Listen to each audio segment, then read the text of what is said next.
And good afternoon, Susan. How are you this fine day after Election Day? A little disappointed in some of the election results. How about you, Jersey Joe? Oh, more than a little disappointed, but at the same time, not terribly surprised. We're going to talk about what happened in some of them and the role that Obama played in the Virginia election. We'll talk about that. By the way, how are you adapting to daylight savings time? I To have the to to say, the I do really like waking up in the daylight now. But trying to get my dog for a walk after work has been a little challenging. Yeah, because it's black, it's dark outside when you Yeah, come and over. as many of the viewers have seen, he sometimes makes a an appearance on the show. He's a black dog, We and can, yes. black dogs at night don't go Well, black well. dogs at night. Yeah. Do you have a lighted collar for him? Do you have a lighted I collar? I do, but it's still not safe. Okay. All right. You want to hear what we're going to try to talk about tonight? Yeah, what's on the agenda? Oh God, we get so much. Well, again, we're recording this. We normally do this on Tuesday night, but yesterday was election day, so we're actually recording this on Wednesday, the day after the election. So it's news and perspective you won't hear it on TV. And today is the fifth, the day after election day, where they had gubernatorial races in New York, New Jersey, and Virginia, and it's day 36 of the government shutdown. And speaking of the shutdown, our stupidest thing I've heard all week, Speaker of the House Mike Johnson will run down a list of things the Democrats are demanding to be put back into the next year's budget as a condition of them agreeing to end the shutdown. And the things they're asking for is absolutely ridiculous. And that's one of the reasons that the Republicans said, hell no. If that's what you guys are going to insist on, hell no. And I think you'll agree with them when you hear what they're demanding be put back in the budget as a condition of ending the shutdown. And then following up on that, we'll read a list of things that Democrat senators are on record saying about why they think the shutdown needs to continue. And then getting back to the election and how big of a hypocrite is he segment, we'll tell you who Barack Obama, what black told black men when they need who they needed to vote for last year, and why and who he and the NAACP endorsed for the governor of Virginia this year, and talk about a 180-degree flip flop from what he said last year during the presidential election to what he told people this year. It's complete hypocrisy, and we'll talk about that. Now that Zohran Mamdani has won the race to be next mayor of New York City, we'll play a clip of a woman explaining why, if he follows through with his promise to make all buses in New York City free, why she will no longer ride the buses in New York City. Getting back to SNAP benefits, which are currently unfunded because the government is shut down, we'll give you some background on how dramatically the number of people receiving SNAP benefits has increased and the cost associated with them, and who some of the people that are receiving those SNAP benefits are. You may be surprised about who's getting SNAP benefits. Um, from last week, we'll tell you about we had this in the agenda last week. We never got to it. It's about the GoFundMe site creating 1.4 million funding pages in a matter of a few weeks, and why the named beneficiary of those sites aren't happy about those sites being set up in their names. Um, We'll read you a scary prediction about climate change and then tell you why you probably shouldn't worry about this prediction. We'll also tell you about a measure that one of the unions is trying to get on the California ballot next year to increase taxes on billionaires that, if passed, could very well accomplish the exact opposite of what its supporters are hoping to do. And finally, we have a new one. Our taxpayer relief shot this week comes to us from Chicago, where two thugs try and rob the driver of a garbage truck. We've never had one like that before, right? Where they try to rob No, I don't a think so. all right. Well, let's go to our first clip, and here is um, Speaker of the House Mike Johnson explaining what the Democrats are demanding be put back in the budget before they'll agree to allow a vote on the continuing resolution. And here we go. All right. Hey, welcome to day 28 of the Democrat shutdown. We're almost a month into this, and we wanted to highlight a couple of things in a few members this morning. There are some very developments. But before we get to all that, one of the things that we wanted to note is that really it's painfully obvious to everyone the true motivation of the Democrats' historic obstruction has now become very clear for everyone. I want to use a little simple, Lily, if you show me this real quick, just real quick, simple facts, because these things get obscured too much. But there are simple facts about the Democrat shutdown that everybody needs to recognize. Here's four of them. First of all, we have to have Democrats to reopen the government. You know that in the Senate, it requires 60 votes to break an impasse. We're going to make it simple.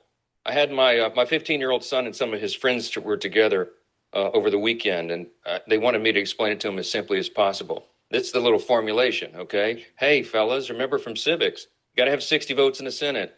We only have 53 Republicans, so we must have Democrats to do it. The Democrats are out trying to claim that this is all on Republicans because we control the government. We don't control the Senate without 60 votes, so you have to have them. Now they've voted 13 times, those Senate Democrats, counting the House and the Senate together, they voted 13 times to keep the government closed. And what they're demanding as a ransom to reopen the government are some really crazy things. They want to restore $200 billion in health benefits paid for by U.S. taxpayers to illegal aliens and non-citizens. We can't do that. They want billions of dollars in wasteful programs to be returned to foreign countries for things that none of you would agree with. We are not going to do that. They want $500 million to go back to left-leaning news organizations paid for by taxpayers. We can't do that. And then they want to cut $50 billion from the Rural Hospital Fund that Republicans got signed into law July 4th to prop up healthcare in red states and rural areas around the country. It's too important, but they want to take that away. They know that we can't do it. And now that they've begun to admit what this is all about, thanks, Lee, put another thing there. They're admitting what they're up to. Chuck Schumer said every day of the shutdown gets better for us, meaning the Democrat Party. And you know, we had the second ranked Democrat in the House, the minority whip, who just said a few days ago, the end of last week, that we know that this is causing great pain for the American people, but we have to use this leverage. We don't have many times where we have leverage like this. And so they've shown you what the real motivation is. But ultimately, why are they doing all that? Let me summarize this really quickly, as simply as I can, for the civic students back home. Republicans are not demanding anything, literally nothing.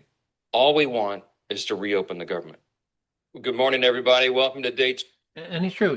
There is nothing in the continuing resolution that cuts even one penny from any program. It's simply saying, hey, we'll just keep spending money the same way that every item that was in the 2025 Biden budget, we will continue to spend at that level for all of those programs. There are zero cuts in the continuing resolution. You knew that, right? Mm-hmm. Yep. Yep. Now, by the way, he mentioned some of the things that they were saying amongst themselves, and I just want. These are all direct quotes. They're not audio quotes, but these are quotes from some of those Republican senators. Here's Senator Martin Heinrich. Bernie Sanders, you reopen the government and we lose our leverage. Chuck Schumer, every day gets better for us. Senator Chris Coons, frankly, this is our only moment of leverage, and although a very unpleasant tool to use. Senator Ruben Gallego, then if it opens, then I just go back and shut it down again. Senator Martin Heinrich, paying our troops gives the president more leverage. Remember, the president found a way to pay the troops last month?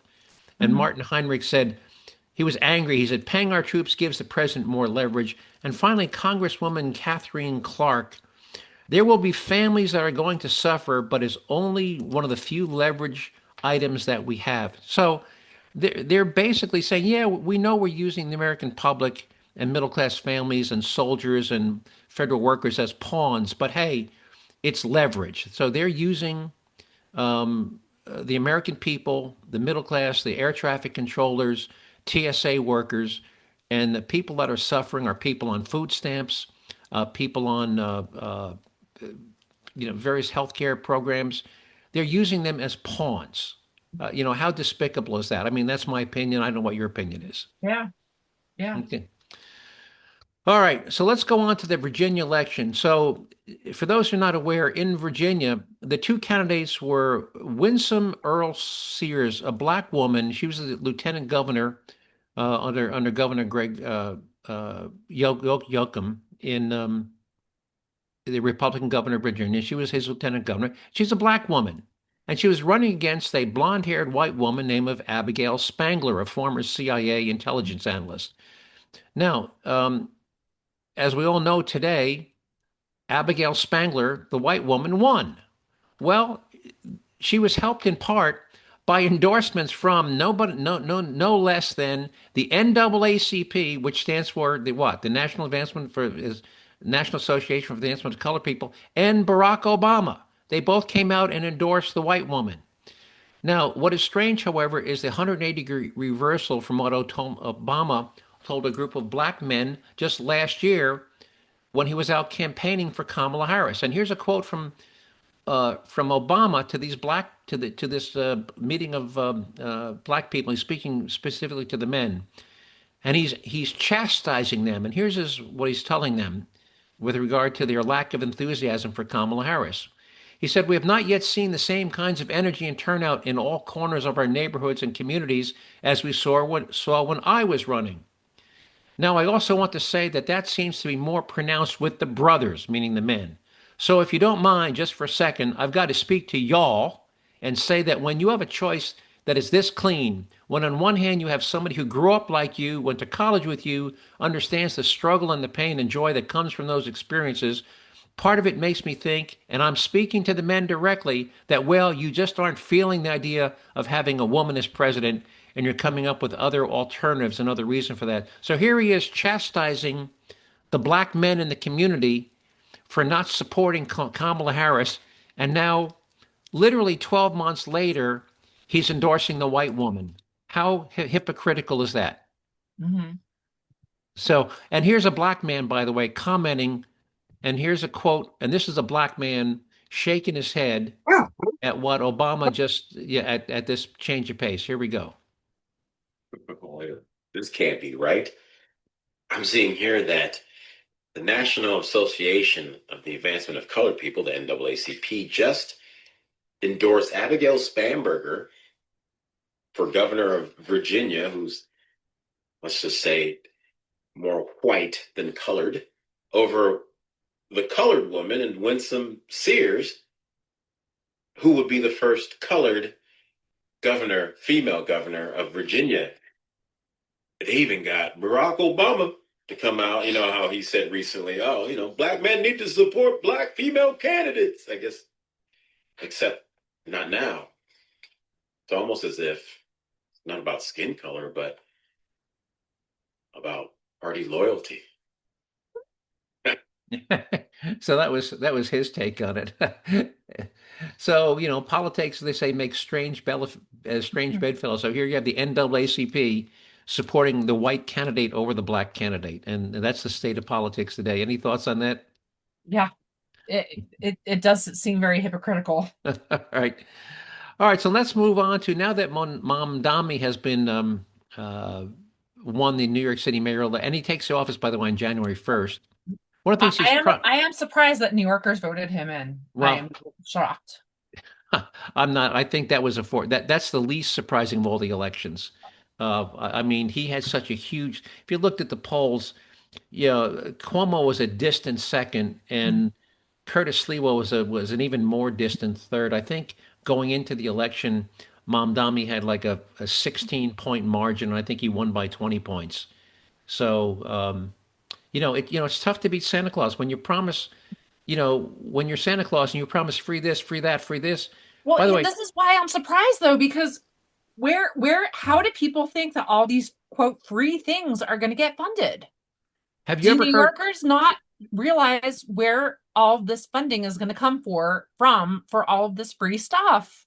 By the way, not only a question of funding, he doesn't have the power to do almost. He doesn't have the power as mayor to do anything he's promising. The buses are not under the control of New York. They're part of the Metropolitan Transit Authority, which is under the control of the governor of the state of New York. He does not have the power to declare buses free. He does not have the power to free rents. That's under the Rent Control Board, which is a bipartisan independent body. He does not control the New York City Rent Board.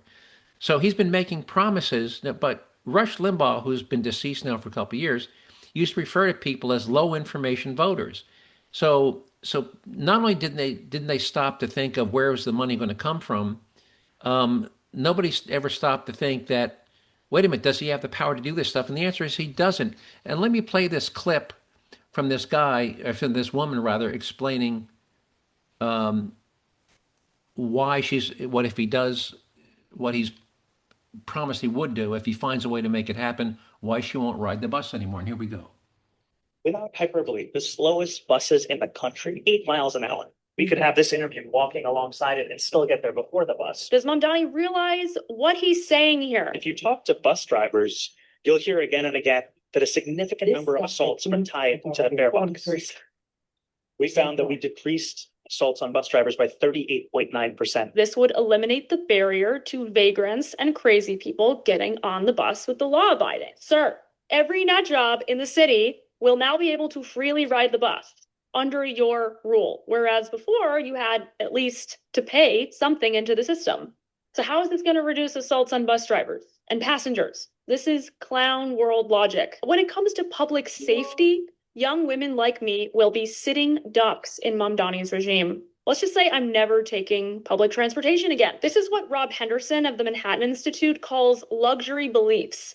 Mamdani has ideas that make the affluent feel good about themselves, but impose major costs on everyone else, like the working class constituencies that Mamdani claims to be a champion of. If Mamdani really wanted to make the subway better, he'd advocate for more cops on the beat and on the platforms, and more paths to involuntary commitment for the extremely unwell, who are incompatible with civil society. But what do you think? Am I being too doomer? Are things really going to be that bleak under Mamdani, or will the powers that be in City Hall, in the bureaucracy, and in the New York state governorship and state legislature gonna neuter his ambition significantly? I'm not so sure, but leave your thoughts in the comments below. What do you think? Is she right? Mm-hmm. And she said, and she made reference to that the state legislature and the governor may neuter his plans. So hang on, my other phone is ringing here. Hang on. Hello? Hello? Sorry about that, folks. But technology. Telemarketers at their best. Telemarketers at their best. All right. Anyway, so she's right. So maybe the governor and state legislature will stop him. But if she doesn't, I'm afraid she's right. We already talked about what happened in Kansas City, where the buses became rolling homeless shelters, where the homeless sleeping and urinating on the buses. So, if he goes through it, it's going to be interesting to see what happens. All right, let's talk about SNAP benefits. By the way, so I was astounded the other day to find out that 42 million people are currently receiving SNAP benefits. And one of the things that happened prior to the COVID pandemic, that number was half. It was 20 million. We were only spending 60 billion a year on SNAP benefits. And then suddenly during COVID, when everybody became suddenly unemployed because their businesses were being forced, movie theaters, casinos, large restaurants, sports arenas were all being shut down. People become unemployed by the tens of millions. Well, once you became unemployed, you qualified for SNAP benefits. Well, SNAP benefit spending went from 60 billion a year, more than doubled to 145 billion a year. And then starting around 2022, it started to come down a little, but it's still $120 billion a year, more than double what it was. So the question is, if all those people who qualified for SNAP because they were unemployed during the pandemic, why are we still paying out twice as more?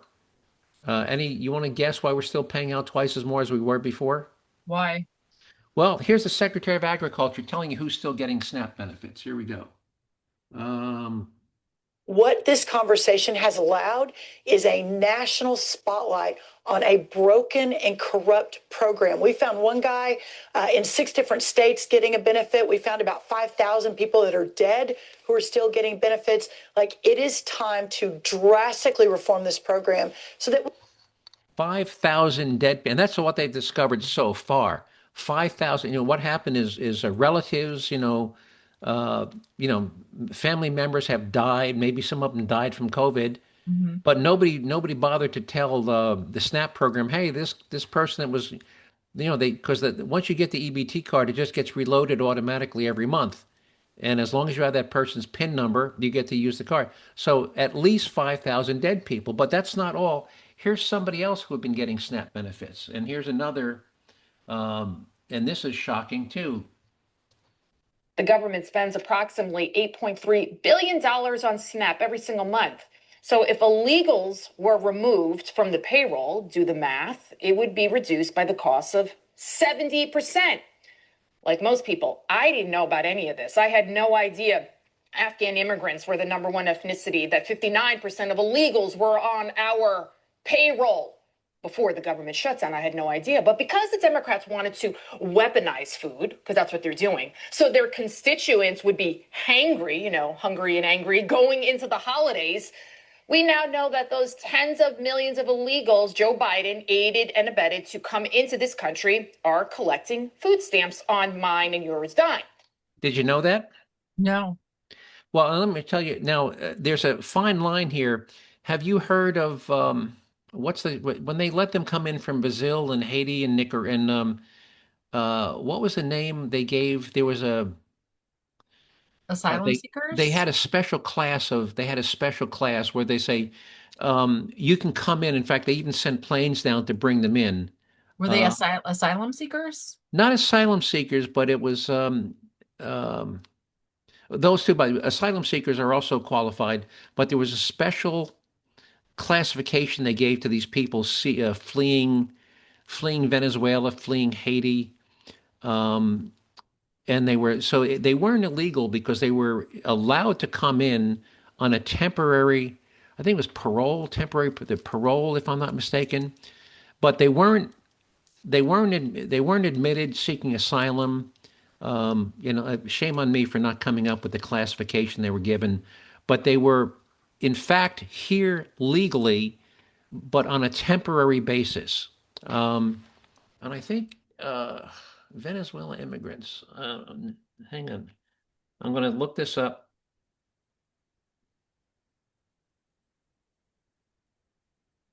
And the same thing with the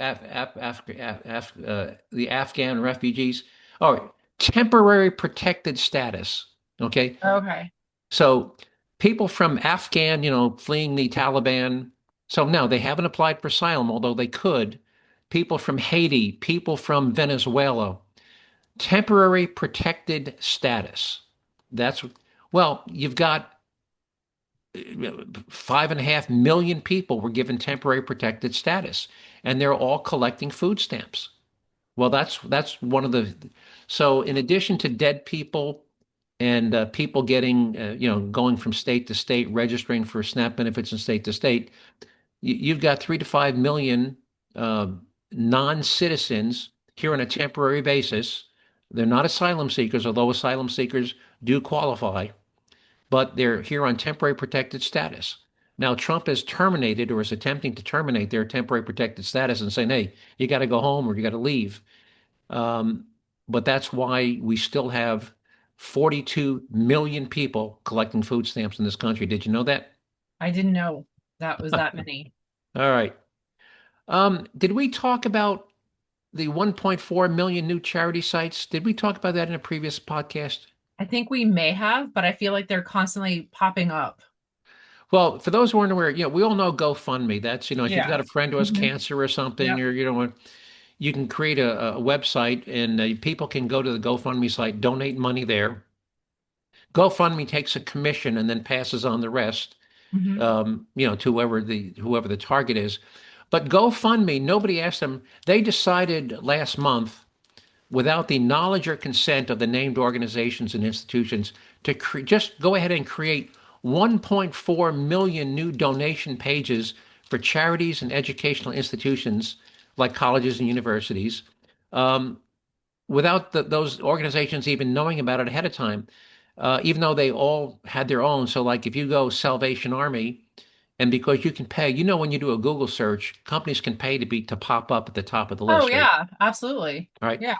So let's say you decide you want to donate to the Salvation Army. Well, GoFundMe will pay to be the first site you find, and you'll see the setting to donate to the Salvation Army. Click here. Well, if you click here, you're actually giving your money to GoFundMe, and they'll take a cut, and then they will send the rest to the Salvation Army or Penn State. Donate to Penn State. Well, GoFundMe.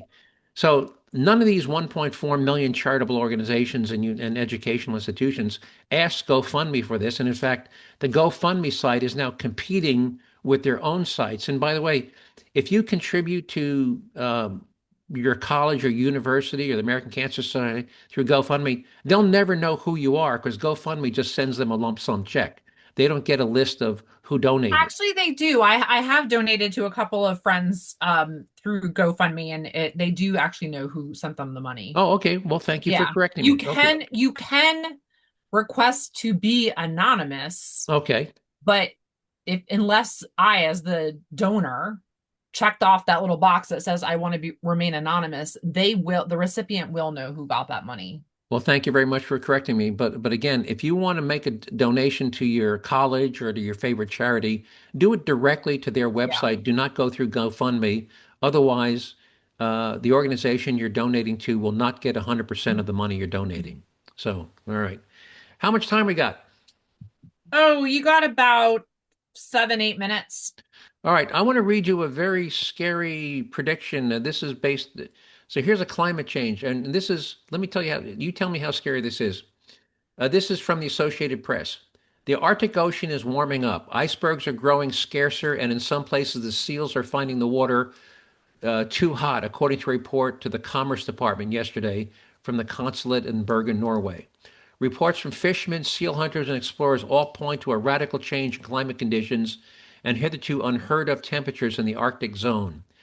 Exploration expeditions report that scarcely any ice has been met as far north as 81 degrees 29 minutes.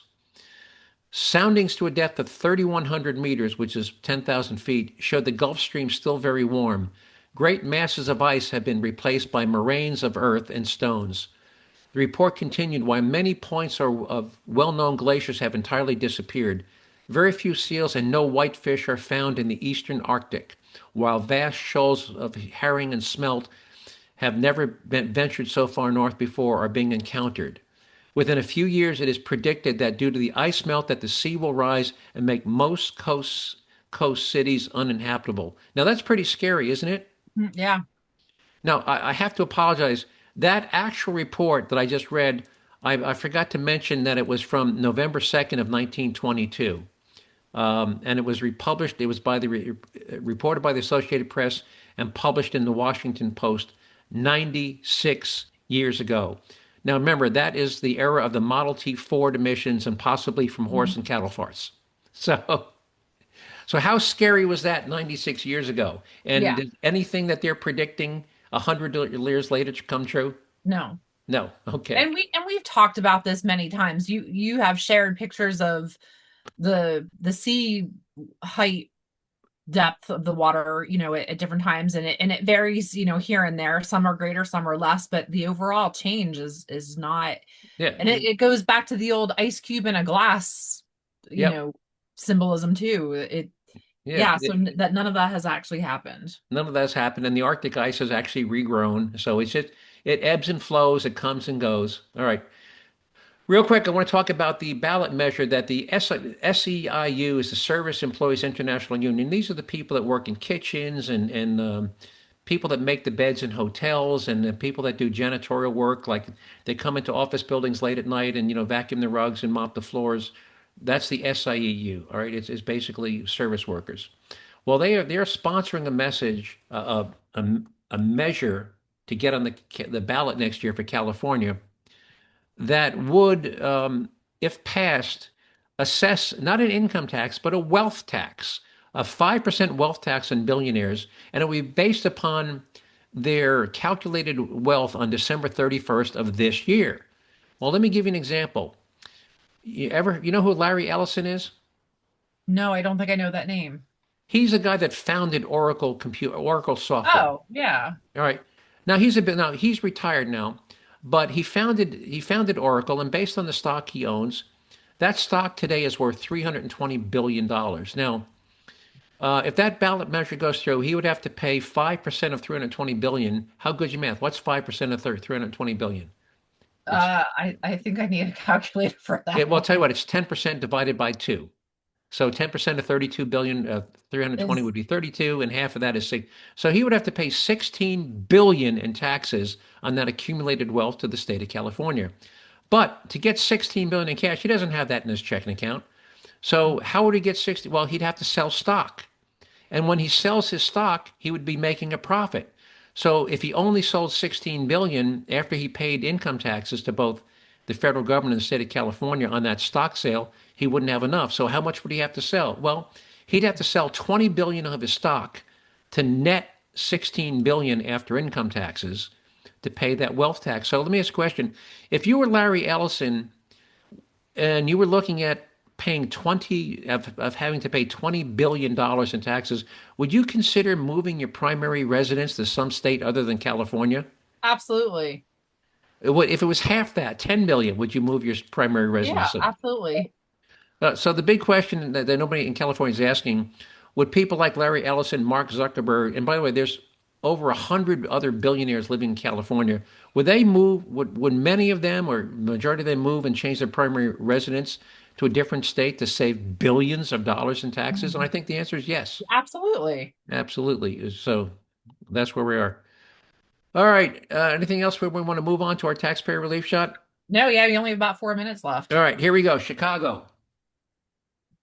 Two men trying to rob a garbage man ended up shot this morning by the trash collector himself. CBS News Chicago investigator Megan Hickey joins us live from the scene in Chicago's Home and Square neighborhood. And Megan, I understand your reporting found that the driver did have a concealed carry license. Right, Marie, and the would-be robbers probably were not counting on that fact. They approached him right here in this alley. He was able to shoot both of them, killing one man and critically wounding the other. It appears the garbage truck driver was in the middle of a shift around 5:15 Friday morning when he was approached by two men who tried to rob him at gunpoint. The 28-year-old driver then pulled out his own gun, and police say they exchanged shots, wounding both of the robbers. A 42-year-old man was shot in the head and pronounced dead on the scene. The second offender, a 20-year-old man, was shot in the neck and taken to a local hospital in critical condition. It looks like it was a garbage worker that fired at the armed robbers.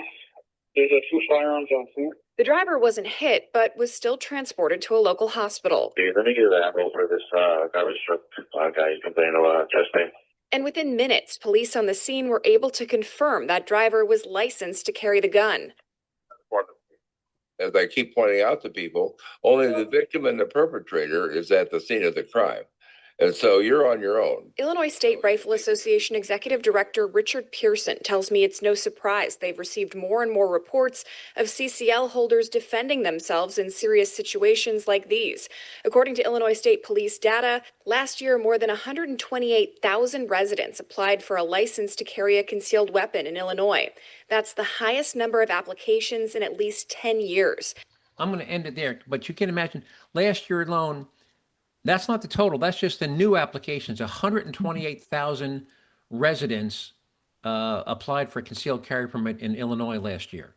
Yeah, and Illinois is one of those states that has super high restrictions. Right. And by the way, that's up from 50,000 a year back in 2017. So it's more than doubled in 5 years. So people in Illinois, by the way, Illinois, the Brewing decision by the Supreme Court, remember before that, the sheriffs could say, no, we don't feel like giving you one. Well, the Brewing decision said you can no longer arbitrarily deny if somebody wants one unless there's an exclusion. So they went from 50,000 a year to 128,000 a year, and that number continues to increase. All right, I know we're running out of time. Anything you want to add before we wrap up? Nope. All I'm right, just well, sorry then for your loss in New Jersey. I know, we're going to feel it. All right. Anyway, thanks for listening, folks. Thanks for getting up 30 minutes. If you want to see any of the story links or in the clips you heard me talk about today, give producer Susan a day or two and you'll be able to find them on JerzeeJoe.com website. Just remember to spell Jerzee, J-E-R as in Robert, Z as in zebra, E-E, J-E-R-Z-E-E, JerzeeJoe.com. If you'd like me to send you one or two, if you have a specific clip and you'd like me to just send it to your inbox, just send me an email to joe@JerzeeJoe.com. Just remember to send spelled Jersey with a J, with an R, a Z, and two E's. And if you'd like to send me a suggested show topic, you have a question or you want me to add your name to the our weekly distribution list for the podcast, again, just send me an email to joe@jerzee.com. And with that, producer Susan, unless you've got anything else, we'll sign off and talk to you next week. All right? All right, Jerzee Joe. Take care. Bye-bye. Bye.